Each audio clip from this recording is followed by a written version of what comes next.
Você está vendo VitaCast Shorts, o novo quadro do VitaCast que você já conhece, compacto, interativo e dinâmico para se encaixar na sua rotina.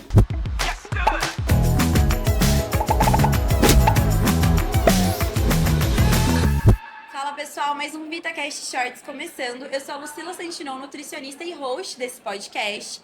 E hoje eu estou com uma convidada mega especial, que inclusive ela pode até pedir música, porque está aqui no nosso VitaCast mais uma vez. Nossa convidada maravilhosa, a doutora Luísa Volpi. Lu, seja muito bem-vinda. Obrigada, é um prazer ter vocês aqui. Nosso quarto podcast, provavelmente, Lu. Acho que sim. De tanto que a gente gosta de trazer ela e vocês pedem e a gente atende. Luísa Volpi, nutricionista, especialista e referência em estética. Inclusive, estamos aqui no nosso quarto congresso, correto, Lu? 4 Congresso Brasileiro de Nutrição Estética e Saúde da Mulher. Saúde da Mulher, trazendo muito conteúdo com referências nesse tema. E Lu, hoje não poderia ser diferente. O que tá bombando nas mídias e muito se fala e pouco de fato se sabe executar. O assunto é lipedema. O que é o lipedema de fato, Lu? Bom, vamos lá. É uma doença vascular, inflamatória, e que tem muito envolvimento com o tecido adiposo. Então, é o aumento desse tecido adiposo e que gera complicações para o paciente, não só estéticas, mas de saúde também, né? Então, por que a gente tem se falado muito hoje de lipedema?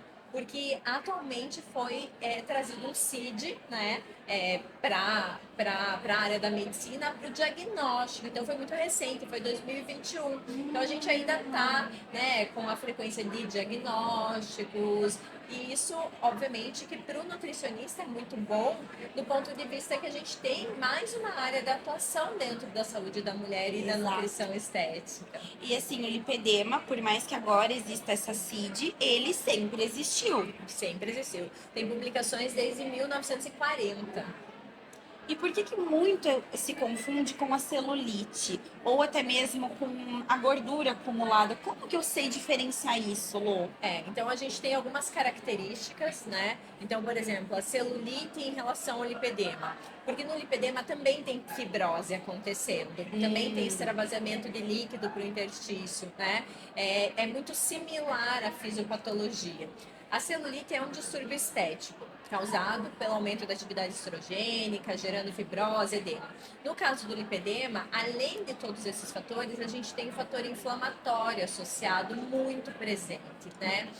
Só que no lipedema é uma doença hereditária que se desenvolve através de um gatilho hormonal. Então, normalmente a mulher, ela desenvolve na menarca, na gestação ou até mesmo na menopausa, tá? Então, joelho mais reto, em forma de tronco ou palmito, que a gente chama. Aquela gordurinha em cima do joelho, dor, sensibilidade ao toque, são características do lipedema e que difere da celulite. Principalmente um que é muito ali assertivo na hora de diferenciar é a panturrilha rígida e o garrote, que é quando a gente tem aquela voltinha no tornozelo, tá? Então, e de gordura, obviamente, que o paciente com lipedema ele vai ter um volume de gordura maior, mas a gente também tem pacientes eutróficos Que tem lipedema. E aí é muito pela questão vascular. Faz edema, a gente faz o cacifo, que é você pressionar, e aí quando você retorna, o tecido muda de cor, afunda, né? Faz depressões. Então, é assim que a gente vai fazer a diferenciação. Necessariamente, como você falou, né, Lu, que é um processo inflamatório, um gatilho hormonal, pode ser algo hereditário, por exemplo? Sim, muito hereditário. É hereditário. E aí o gatilho é de algum distúrbio hormonal. E tem como prevenir, de alguma forma, esse desenvolvimento? Sim, é estilo de vida, né? Então, desde ali muito antes da menarca, a menina precisa ter um padrão corporal adequado, ela precisa melhorar a composição corporal, alimentação saudável, exercício físico, tanto aeróbico quanto anaeróbico.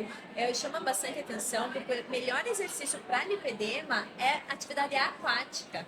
Legal. Então, natação, hidroginástica, porque a água exerce uma pressão negativa no Exato. tecido, né? E não tem tanto impacto também. E até entrando nesse mérito de atividade física por lipedema, tem algo que não seja tão recomendado pensando no impacto? Cafeína, na verdade, que daí só vem no pré-treino, né?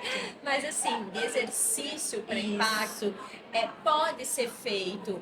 Por exemplo, tem pacientes que fazem crossfit, tem pacientes que fazem corrida, mas o grande segredo é que mesmo essas pacientes que façam esses exercícios, modulem essa inflamação com atividade aquática, com suplementos anti-inflamatórios. Então a gente poderia colocar uma cúrcuma, um resveratrol, um ômega 3, para essa paciente minimizar o dano inflamatório e oxidativo do próprio exercício.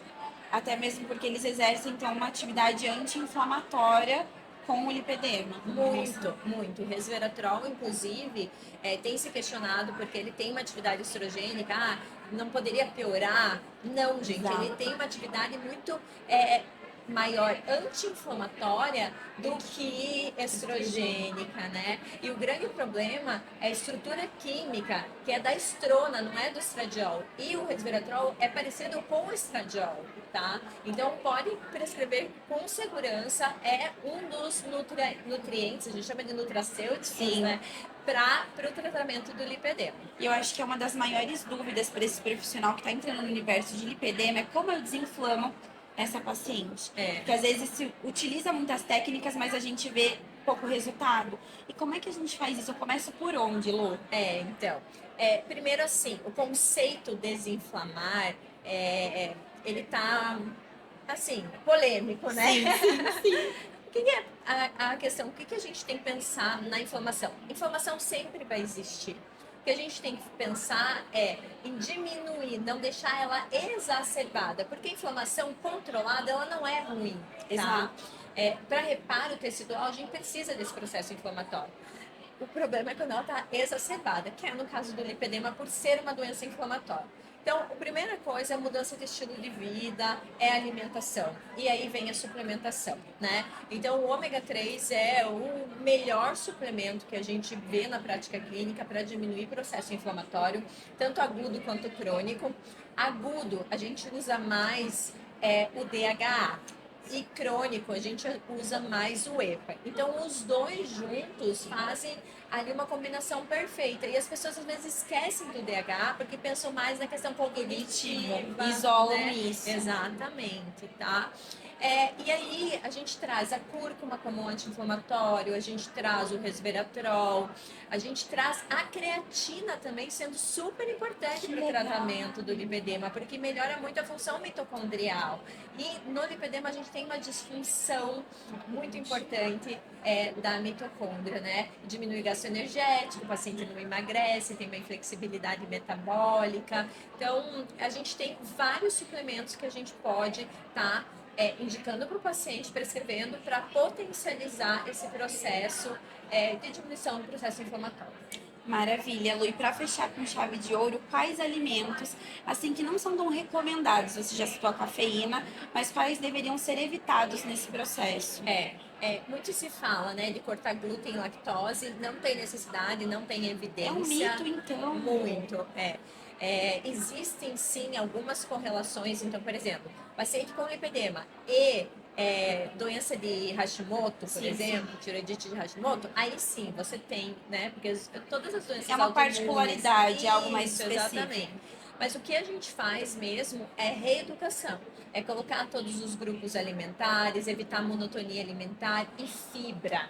E aí entra nosso Sim Forte Fibras, Com né? certeza. Eu E tão gosto fácil de muito consumir. dele, ele é super palatável, porque a recomendação para lipedema são 30 gramas de fibra. A gente não consegue via alimentação. Verdade. É né? muito difícil. Então, cuidar do intestino é aí um dos primeiros passos para o tratamento do lipedema. Maravilha, Lu, muito obrigada. Acho que o pessoal de casa já se sente esclarecido sobre esse tema que está sendo tão polêmico ultimamente. Te agradeço mais uma vez. Eu que agradeço, muito E obrigada. a gente se vê no próximo. Isso mesmo. Tchau, pessoal. Tchau.